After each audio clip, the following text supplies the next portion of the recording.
కేటీఆర్ గారు నిన్న press meet పెట్టారు.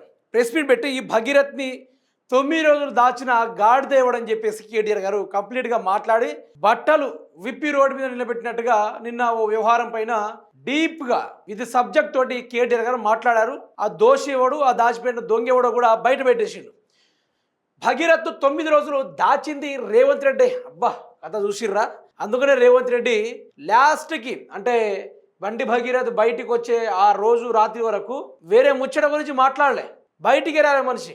సీఎం బంధువులు ఆసుపత్రిలోనే నిందితుడు దాక్కున్నాడు. బండి సంజయ్ రేవంత్ రెడ్డి అనుబంధం వల్లే ఆడబిడ్డకు అన్యాయం. బాధిత కుటుంబాన్ని బెదిరించి కౌంటర్ కేసు పెట్టించడం దుర్మార్గం. హైకోర్టు బెయిల్ నిరాకరించడంతోనే తప్పనిసరి పరిస్థితిలో అరెస్ట్.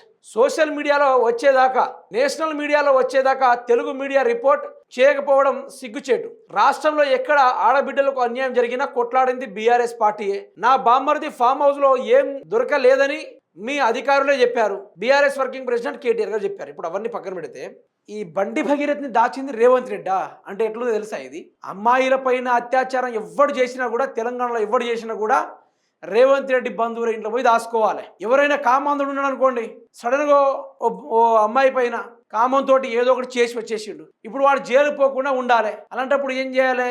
రేవంత్ రెడ్డికి ఫోన్ చేయాలి. ఫోన్ చేసేసి వాళ్ళ బంధువుల ఇంట్లో దాచుకోవాలి అన్నట్టుగా ఉంది కథ.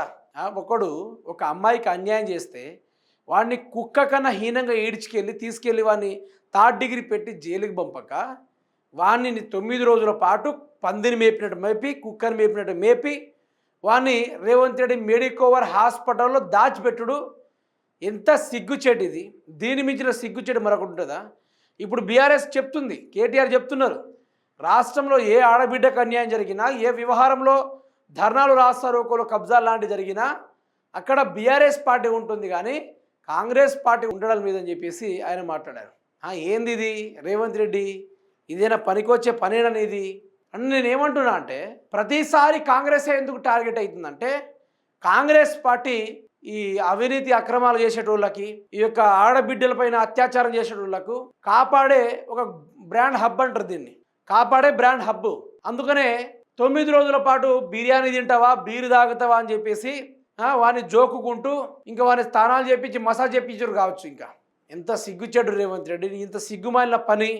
నీ వల్ల ఆడబిడ్డలకు స్వేచ్ఛ లేకుండా పోతుంది. ఈరోజు అన్నా రేవంత్ అన్నా అని అడిగితే మీ వాళ్ళు చెప్పే స్టోరీలు కథలు నడుస్తూ ఉన్నాయి కానీ ఇట్లాంటి ప్రభుత్వాలు ఉండదని చెప్తున్నా. వీళ్ళు దరిద్రమైన నిర్ణయాలు తీసుకుంటారు. వీళ్ళు అసలు ఉండుడే దండ కనిపిస్తుంది నాకైతే.